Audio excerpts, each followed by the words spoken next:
नमस्कार, मेरा नाम है सुमित सिंह मेहता। हाजिर हूँ सामने क्वांटम मैकेनिक्स से रिलेटेड एक और नया लेक्चर लेके। आज का हमारा है लेक्चर नंबर 10। ओके, जैसा कि आप जानते हैं पिछले लेक्चर में हमने क्वांटम इफेक्ट के बारे में डिस्कस किया था। ठीक है, उसका एक डायग्राम बना हुआ है यहाँ पर। ठीक ना, पिछले लेक्चर में हमने क्या किया था, जो क्वांटम शिफ्ट था या फिर शिफ्ट इन वेवलेंथ था वो डिफाइन किया था और यहाँ पर कुछ टर्म डिफाइन किए थे। जैसे ये क्या था, फाई क्या था हमारे पास, angle of recoil, angle of scattering था, और ये थीटा क्या था, एंगल ऑफ रिकॉयल था। ना फाई तो हमको पता है क्या होता है, लेकिन जो एंगल ऑफ रिकॉयल है या फिर जो थीटा है वो हमको पता नहीं है वो क्या होता है। तो आज के इस लेक्चर हम क्या फाइंड करेंगे, एंगल ऑफ रिकॉयल क्या करेंगे, फाइंड करेंगे। क्या काम होगा हमारा आज यहाँ पर एंगल ऑफ रिकॉयल फाइंड करना होगा, एंगल ऑफ रिकॉयल। और एक चीज़ और फाइंड करेंगे हम फाइंड करेंगे kinetic energy of recoil electron. क्या फाइंड करेंगे, kinetic energy of recoil electron क्या करेंगे, फाइंड करेंगे। ठीक, क्लियर हुई बात। क्या करना है समझ में आ गया, एम पता चल गया आज का क्या है। एम क्या है, angle of recoil theta find करना है और उसकी काइनेटिक एनर्जी हमको क्या करनी है, फाइंड करनी है। उस इलेक्ट्रॉन की काइनेटिक एनर्जी क्या होगी वो भी क्या करनी है, हमको फाइंड करनी है। ठीक है, तो करें फाइंड। तो एक बार थोड़ा सा इस डायग्राम को दोबारा बनाते हैं और फिर आगे शुरू करते हैं। देखो इसे मिटा दूं मैं, ठीक, क्योंकि रिकैप भी हो जाएगा और आपको समझने में आसानी भी होगी। तो इसे मिटा देता हूं पहले मैं, ठीक है। ओके, ना देखो क्या था हमारे पास कोई फोटोन था, माना एक्सरे फोटोन था, जो किस पर इंसिडेंट हो रहा था, किसी एक फ्री इलेक्ट्रॉन पर क्या हो रहा था, इंसिडेंट हो रहा था। ठीक, और इस इलेक्ट्रॉन का क्या था, इनिशियल कुछ मोमेंटम था। कितना मोमेंटम था इसका, इनिशियल मोमेंटम टकराने से पहले जो मोमेंटम था कितना था, h/c था, क्योंकि न्यू क्या थी, इसकी फ्रीक्वेंसी थी। जैसे इस रेस्ट इलेक्ट्रॉन से टकराया, ये इलेक्ट्रॉन कहां पर है, रेस्ट में है, इससे टकराया, इसने क्या कर दिया, इसको रिकॉइल कर दिया। इस इलेक्ट्रॉन को क्या कर दिया, इस तरीके से रिकॉइल कर दिया। किस डायरेक्शन में, लेट अस से इस डायरेक्शन में। इस डायरेक्शन में कुछ वेलोसिटी v से क्या कर दिया, रिकॉइल कर दिया। यहाँ किस वेलोसिटी v से क्या कर दिया है, इस तरीके से रिकॉइल कर दिया है। और ये जो एंगल बनाया इसने इनिशियल डायरेक्शन से, इसे हमने क्या बोला, एंगल ऑफ रिकॉइल बोला। और खुद ये फोटोन, ये जो एक्सरे का फोटोन है, किसका फोटोन है ये, एक्सरे का जो फोटोन है वो खुद क्या हो गया, एक एंगल पर क्या हो गया, स्कैटर्ड हो गया, जिसको हमने क्या बोला, एंगल ऑफ स्कैटरिंग बोला। और लेटर से वो क्या हो गया, कुछ इस तरीके से स्कैटर्ड हो गया इस डायरेक्शन में। नाउ आफ्टर स्कैटरिंग इसका जो मोमेंटम था वो कितना हो गया था, hν डैश अपॉन c हो गया, क्योंकि इसकी एनर्जी कितनी होगी, hν डैश, और मोमेंटम क्या होता है, एनर्जी डिवाइडेड बाय c, तो कितना हो जाएगा ये hν डैश अपॉन c हो जाएगा। और यहां पर ये इनिशियल डायरेक्शन में कितने एंगल पर गया, फाई एंगल पर गया, और इस फाई को हमने क्या बोला था, एंगल ऑफ स्कैटरिंग बोला था। नाउ अब देखो, अब यहां पर क्या लगाओ, कंजर्वेशन ऑफ मोमेंटम लगाओ। देखो कंजर्वेशन ऑफ मोमेंटम, यहां पर तो क्या है, 1 डायमेंशनल मोमेंटम है, यहां पर क्या है, 2 डायमेंशनल मोमेंटम है। तो इसके मोमेंटम को और इस इलेक्ट्रॉन के मोमेंटम को क्या कर दूंगा मैं, इसके कंपोनेंट में ब्रेक कर दूंगा। नाउ इस इलेक्ट्रॉन के पास कितना मोमेंटम होगा कि mass of electron multiply by कितना आ जाएगा ये v, और ये मास कैसा है, रिलेटिविस्टिक मास है, इतना ध्यान देना है। ठीक है, हमने पिछले लेक्चर में डिस्कस किया था, mass of electron multiply by v आ जाएगा। नाउ इसका इस डायरेक्शन में कंपोनेंट क्या आ जाएगा, ठीक है, इसका इस डायरेक्शन में कंपोनेंट कितना आ जाएगा, mv cos थीटा आ गया, mv cos थीटा। और इसका इस डायरेक्शन में कंपोनेंट कितना आ जाएगा, ये आ जाएगा मेरे पास क्या, ये आ जाएगा hν डैश अपॉन c, कितना आया, hν dash upon c into कितना आ जाएगा, cos फाई आ जाएगा। ठीक है, नाउ इसका इस डायरेक्शन में कंपोनेंट कितना हो जाएगा, ये हो जाएगा मेरे पास क्या, mv इंटू साइन थीटा हो जाएगा।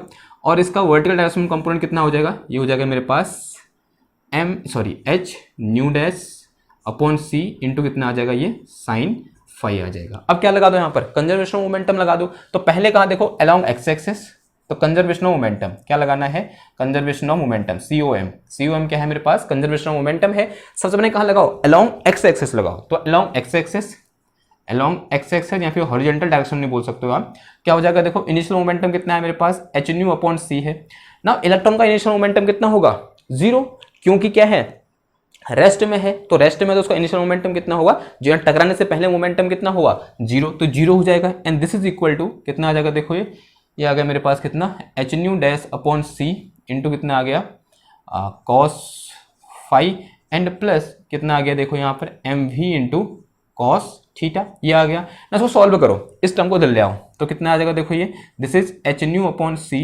माइनस का कितना आया, hν dash upon c into कितना हो गया, देखो cos फाई, and this is equal to mv into कितना आ गया, cos थीटा।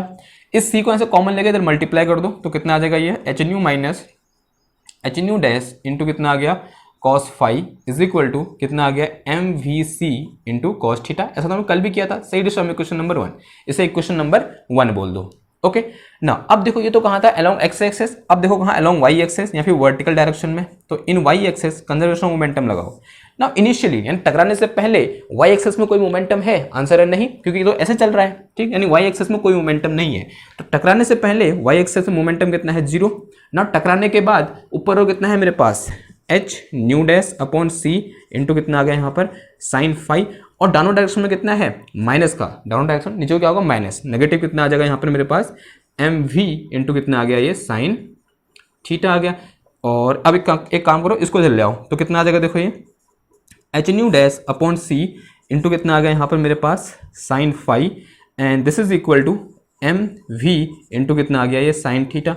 इस सी को यहाँ से उठा के इधर ले जाओ तो कितना आ गया, देखो ये H nu dash upon sorry C उधर ले गए, एच न्यू डैश इंटू कितना आ गया यहाँ पर ये sine phi is equal to M we C into कितना आ गया साइन थीटा। सही डिस्टर्ब क्वेश्चन नंबर 2 ना। हमें निकालना क्या, हमारा एम क्या है, ये थीटा निकालना। एम क्या है, एम तो लिखा ही नहीं हमने, हमको क्या निकालना है थीटा निकालना है, एंगल ऑफ रिकॉइल निकालना है। क्या निकालना है, एंगल ऑफ रिकॉइल क्या होगा निकालना है for electron, angle of recoil क्या होगा निकालना है, यानी ये थीटा निकालना है आपको।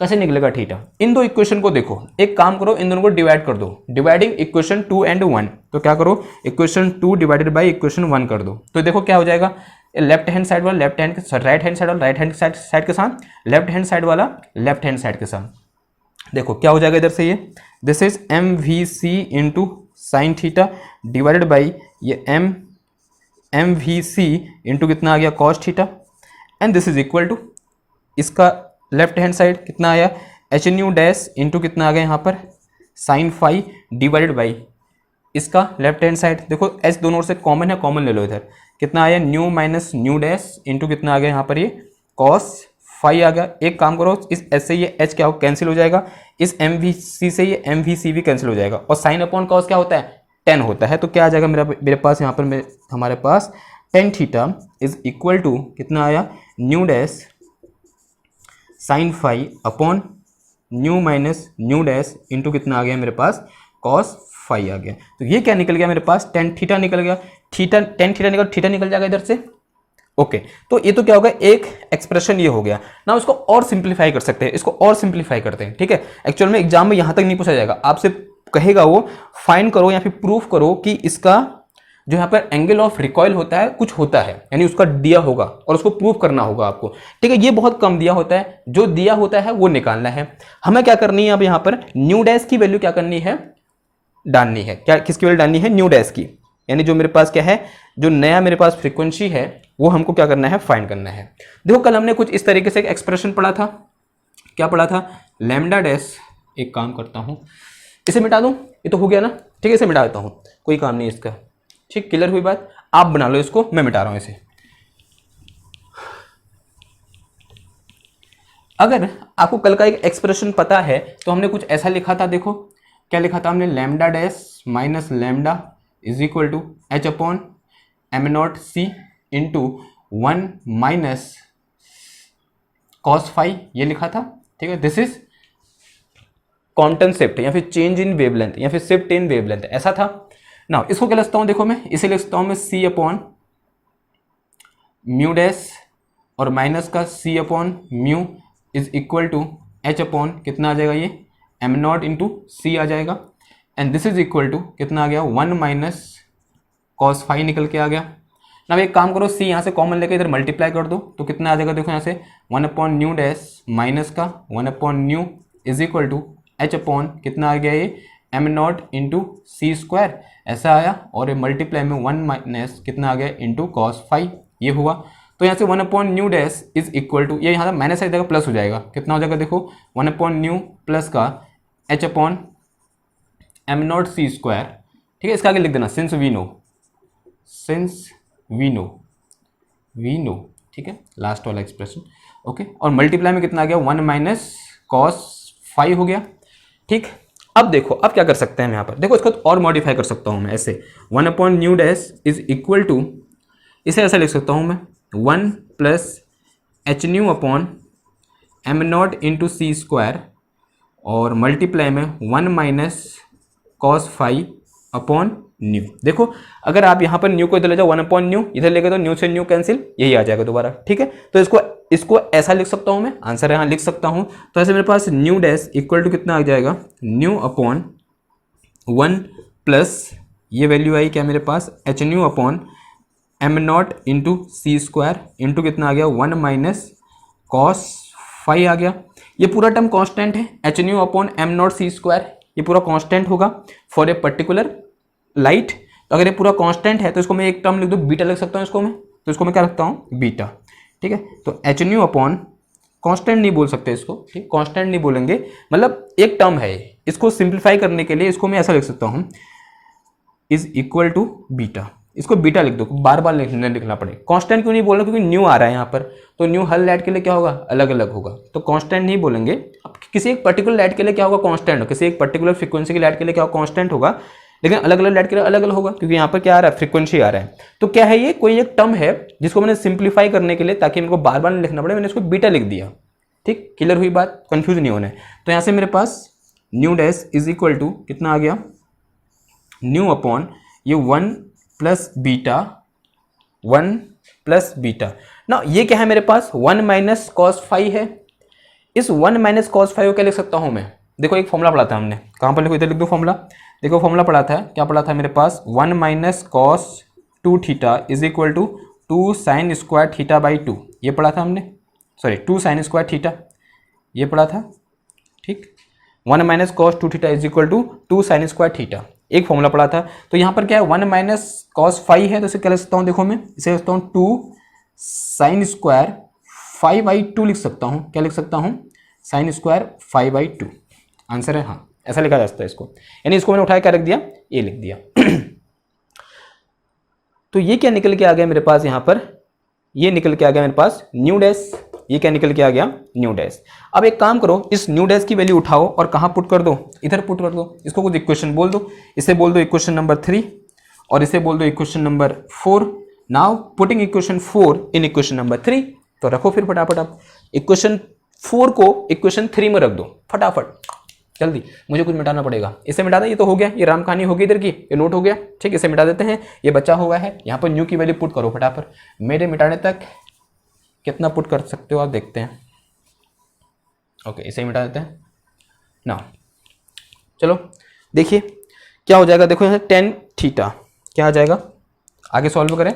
tan थीटा इक्वल टू क्या है मेरे पास यहाँ पर, tan theta is equal to, अब देखो न्यू डैश किसको ये पुट करना है, तो कितना आ जाएगा, देखो ये nu into sine phi, nu into sine phi, sine phi कौन सा वाला है, ये वाला, और न्यू की जगह ये ऊपर वाला आया, और डिवाइड में कितना हो जाएगा, अपॉन करके कितना हो जाएगा, 1 plus beta 2 sine square 5 by 2, ये हो गया बीटा 2 साइन स्क्वायर 5 बाई 2। ठीक, फिर डिवाइड में कितना आ गया, ये आया, क्या है मेरे पास, न्यू माइनस न्यू डैश की वैल्यू वो रखनी है, फिर यहाँ पर कितना आ जाएगा, न्यू इंटू कॉस फाई ये वाला आ गया, और डिवाइड में कितना आ गया, अगेन ये टर्म आ गया पूरा का पूरा, क्या है मेरे पास है, देखो 1 plus beta 2 sine square 5 by 2।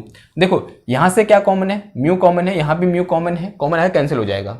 ठीक, ये समझ में आ रहा है ये टर्म, चलो कर ही देता हूँ मैं। देखो कैसे क्या बोल रहा हूँ, tan theta is equal to कितना आ जाएगा, न्यू इंटू कितना आ गया ये साइन 5, और डिवाइड में कितना आ गया 1 plus beta into 2 sine square 5 by 2, ये हुआ, और डिवाइडेड बाई, देखो दोनों ओर से न्यू कॉमन ले लो, न्यू कॉमन ले लिया, और नीचे एलसीएम कितना आ गया, एलसीएम आ गया मेरे पास कितना 1 plus beta into 2 sine square 5 by 2, LCM आ गया। अब इधर 1 बचेगा तो ये 1 इधर मल्टीप्लाई हुआ, तो कितना आ गया, देखो सॉरी ये नीचे टर्म इधर मल्टीप्लाई होगा, एलसीएम दे रखा है, तो 1 into beta into 2 into sine square 5 by 2, और माइनस कितना आ गया यहाँ पर cos फाई, माइनस कितना आ गया cos फाई, ये आया। देखो इस न्यू से ये वाला न्यू क्या हो जाएगा, कैंसिल हो जाएगा, और ये दोनों क्या है, डिनोमिनेटर में है, तो ये भी क्या हो जाएंगे, कैंसिल। तो बचा क्या है, ये दोनों बचे, तो यहाँ से मेरे पास tan theta is equal to कितना आ गया यहाँ पे मेरे पास, sine phi divided by 1 plus beta into 2 into कितना आ गया यहाँ पर मेरे पास साइन स्क्वायर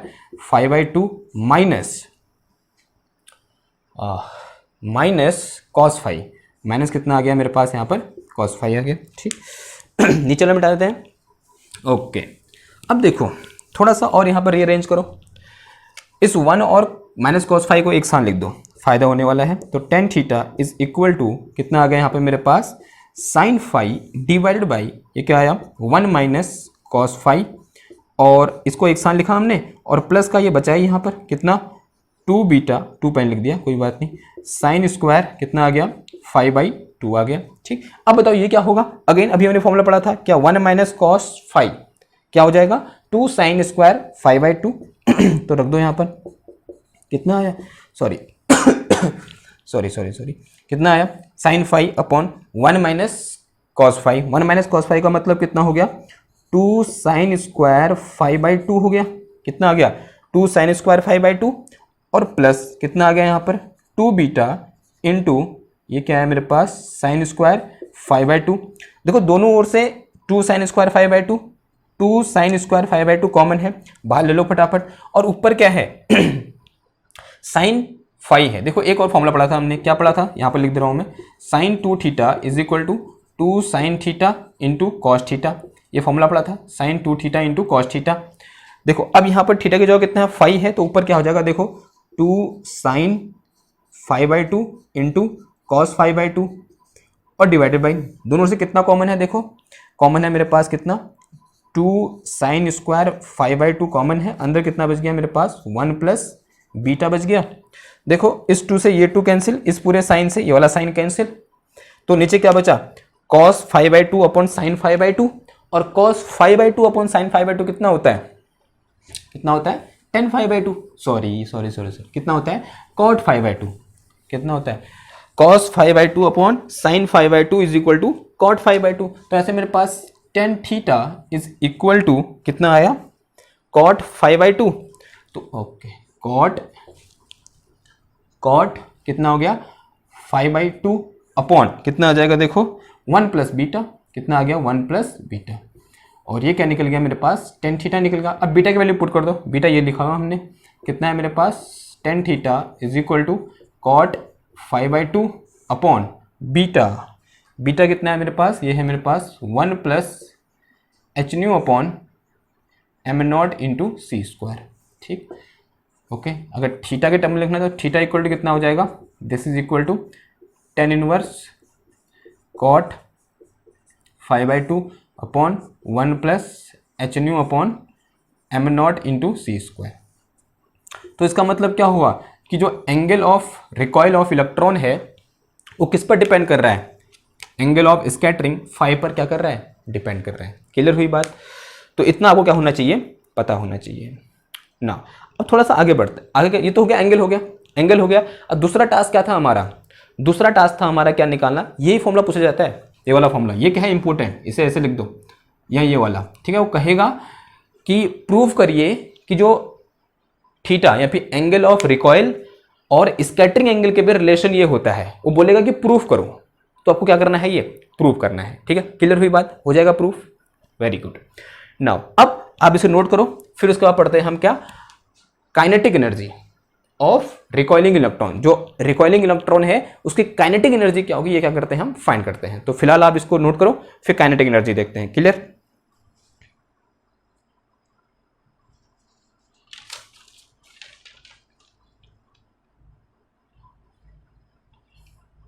ओके, नोट हो गया, वेरी गुड। हेड डालो, kinetic energy of recoiling electron, ये चाहिए हमको, ये चाहिए, इसको रखे रहना। यहाँ पे कितना है 1 है, ठीक है 1 है ना, हाँ ठीक, ये वाला kinetic energy of recoiling electron. GS बच्चों ने तो निकाल लिया होगा कितना होता है, ठीक है, क्योंकि बहुत आसान है निकालना। ये मिटा दूं, ठीक है ये मिटा देता हूँ। देखो kinetic energy of recoiling electron से क्या मतलब हुआ हमारा, यहाँ से एक फोटोन आया इस तरीके से, एक्सरे फोटोन आया जिसकी एनर्जी कितनी थी, एच न्यू थी। इस इलेक्ट्रॉन से टकराया, उसे क्या कर दिया उसने, रिकॉइल कर दिया इस डायरेक्शन में, कुछ एनर्जी, कुछ काइनेटिक एनर्जी के ई से, और यहाँ से कितने एंगल पर रिकॉइल किया इसने, थीटा एंगल पर, और खुद ये फोटोन यहाँ की ओर क्या हो गया, स्कैटर्ड हो गया, कितने एंगल पर, फाइव एंगल पर, और इसकी एनर्जी कितनी होगी अब, एच न्यू डैश होगी।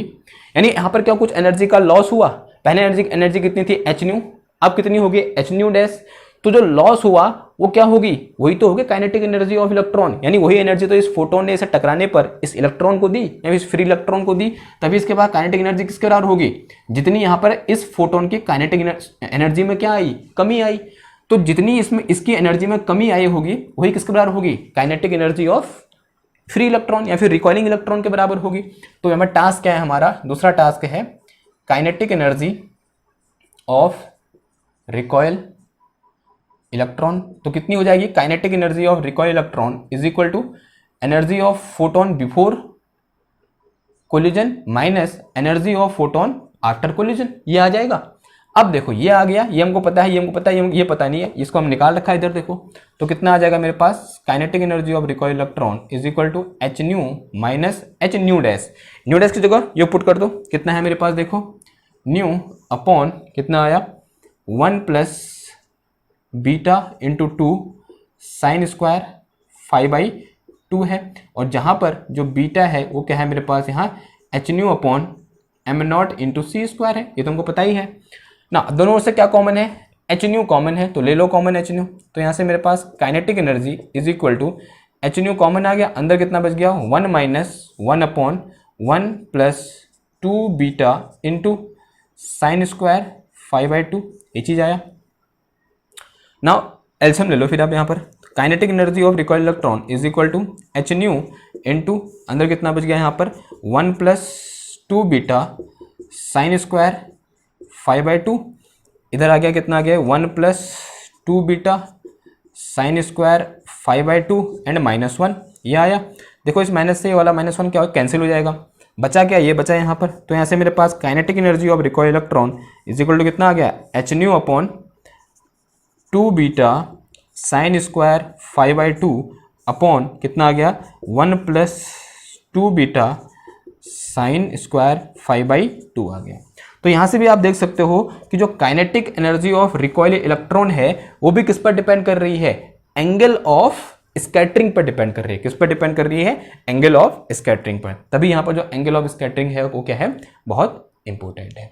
तो हमारे पास यहाँ पर आज 2 टॉपिक कवर हो गए, एक तो क्या था कि what will be the angle of recoil, और दूसरा क्या था हमारे पास कि what will be the kinetic energy of recoiling electron. ठीक है, ये दोनों डेरिवेशन क्या है इंपॉर्टेंट है आपके यूनिवर्सिटी के एग्जाम के लिहाज से, और कभी कभी हो सकता है कि शायद आपको ऑप्शन में या फिर जैम के एग्जाम में क्या पूछ दे कि जो मेरे पास क्या होता है tan थीटा होता है, या फिर जो एंगल ऑफ रिकॉइल होता है वो ये होता है, कुछ ऑप्शन दिए होंगे नीचे, उनमें से आपको क्या करना होगा, एक ऑप्शन को क्लिक करना होगा। ठीक है, ये और कहा जाएगा जहाँ बीटा क्या है मेरे पास h nu upon m naught into c square है।